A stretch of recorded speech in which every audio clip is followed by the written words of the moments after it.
Double cleansing ကိုဘယ်လိုအခြေအနေတွေမှာလိုအပ်လဲဆိုလို့ရှင်တော့ makeup တွေအရင်လိမ့်ထားတဲ့လူတွေ sunscreen တွေလိမ့်ထားတဲ့လူအရင်အစီပြင်းတဲ့အသားရည်ရှိတဲ့လူတွေနောက်တစ်ခုကကြတော့ပတ်ဝန်းကျင်အရင်ညံ့ညံ့တဲ့နေရာမှာနေတဲ့လူတွေပေါ့နော်ဥပမာမြို့ပြတွေမှာနေတဲ့လူတွေဆိုလို့ရှင်ဒါ double cleansing ကိုမဖြစ်မနေလုပ်ဖို့လိုအပ်ပါတယ်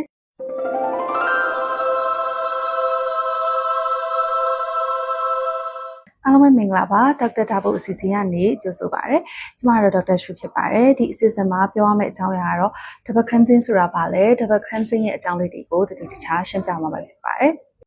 double cleansing ဆိုတာဘာလဲ double cleansing ဆိုတာကျမတို့မျက်နှာကိုနှစ်ကြိမ်တက်တာကိုပြောတယ်ပထမတစ်ကြိမ်ကကြတော့ကျမတို့အပြင်ကနေပြန်လာတဲ့အခါမှာဖုံမုံတွေရှိမယ် makeup တွေလိမ့်ထားတာရှိမယ် sunscreen တွေလိမ့်ထားတာရှိမယ်အဲ့ဒါလေးတွေကိုရေမပါပဲနဲ့ပထမဆုံးတစ်ဆင့် cleansing balm တို့ cleansing oil တို့ cleansing water တွေနဲ့အရင်တန့်ရှင်းရေးလုပ်တယ်ပေါ့နော်နောက်တစ်ဆက်မှာတော့ရေနဲ့ပြန်ပြီးတော့မျက်နှာကိုတက်တာပေါ့နော် cleansing foam တွေပါမယ် gel တွေပါမယ်ပြီးတော့ cream တွေပါမယ်အဲ့လိုမျိုးလေးတွေနဲ့ရေနဲ့မျက်နှာကိုပြန်တက်ပြီးတော့ကြန့်ရှိနေတဲ့အညစ်အကြေးတွေဖုံတွေကိုဖယ်ပေးတာဖြစ်ပါတယ် double cleansing ကိုဘယ်လိုအခြေအနေတွေမှာလိုအပ်လဲဆိုလို့ရှင်တော့ makeup တွေအရင်လိမ့်ထားတဲ့လူတွေ sunscreen တွေလိမ့်ထားတဲ့လူ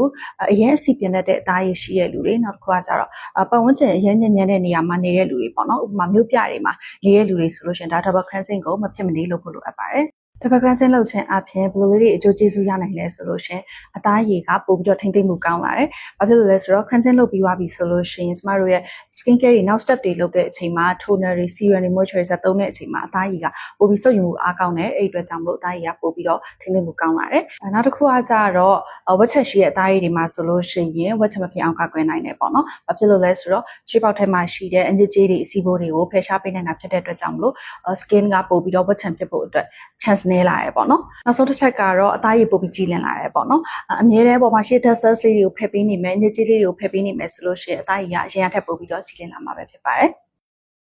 အဲ့တော့ cleanser ရတော့အမျိုးအစားအများကြီးရှိရပေါ့နော်ကိုသားရည်နဲ့ကိုက်ညီတဲ့ cleanser ကိုဘယ်လိုမျိုးရွေးရမလဲဆိုတဲ့ဟာလေးတွေကိုပြပြမယ်နော်နံပါတ်1ကတော့ cleansing water ပေါ့ cleansing water ကတော့ကျမတို့အစီပြန်တဲ့အသားရည်ရှိရလို့ဒါမှမဟုတ်လို့ရှင်ကိုက sunscreen လောက်ပဲလိမ့်ထားတယ် makeup ကိုပဲပပလောက်လေးပဲလိမ့်ထားတယ်ဆိုလို့ရှင်ကြောင့် cleansing water ကိုသုံးလို့ရတယ်သူ့ကို micellar water လို့လည်းခေါ်ကြရဲပေါ့နော်နောက်တစ်ခုကကျ cleansing oil ပေါ့ cleansing oil ကကြတော့ heavy makeup တွေလိမ့်ထားတယ်ဒါမှမဟုတ်လို့ရှင် waterproof makeup တွေလိမ့်ထားတယ်ပြီးလို့ရှင်အရန်ကိုမျက်နှာကအသားခြောက်တက်တဲ့လူတွေဆိုလို့ရှင်တော့ cleansing oil ကိုသုံးလို့ရတယ်နောက်ဆုံးတစ်ခုတော့ cleanser ပေါ့နော် cleanser ကတော့ကျမတို့micellar water တို့ cleansing oil တို့နဲ့မျက်နှာဖြတ်ပြီးသွားတဲ့အချိန်မှာရေနဲ့မျက်နှာကိုပြန်တက်တဲ့အချိန်မှာသုံးရတာဖြစ်ပါတယ်ဒီတာဘိုရဲ့7-in-1 micellar water ကကြတော့ micellar water ဖြစ်ပြီးမဲ့ oil ပါတဲ့အတွက်ကြောင့်မလို့ waterproof makeup တွေကိုတောင်မှအရင်ပြဖို့ဆွဲစရာမလိုဘဲနဲ့ညင်ညင်တတလေးတန့်စင်ပေးနိုင်တယ်ပြီးတော့ hypoallergenic ဖြစ်တဲ့အတွက်ကြောင့်မလို့ sensitive skin တွေတောင်မှသုံးလို့ရတယ်ပေါ့နော်ပြီးတော့သူ့မှာပါတဲ့ pore care ဆိုတဲ့ system လေးတစ်ခုရှိရပေါ့အဲ့ဒါလေးကကြတော့ချွေးပေါက်ထဲမှာရှိတဲ့အညစ်အကြေးလေးတွေဖုံမုံတွေကိုညင်ညင်တတလေးဖယ်ရှားပေးနိုင်တယ်နောက်ဆုံးတစ်ချက်ကတော့အသားရည်ကိုသုံးပြီးသွားပြီဆိုလို့ရှိရင်အရင်ခြောက်သွားတာမျိုးမဟုတ်ဘဲနဲ့အဆိုးတက်ပြစ်ပြစ်လေးနဲ့ကျန်ခဲ့စီရပေါ့နော်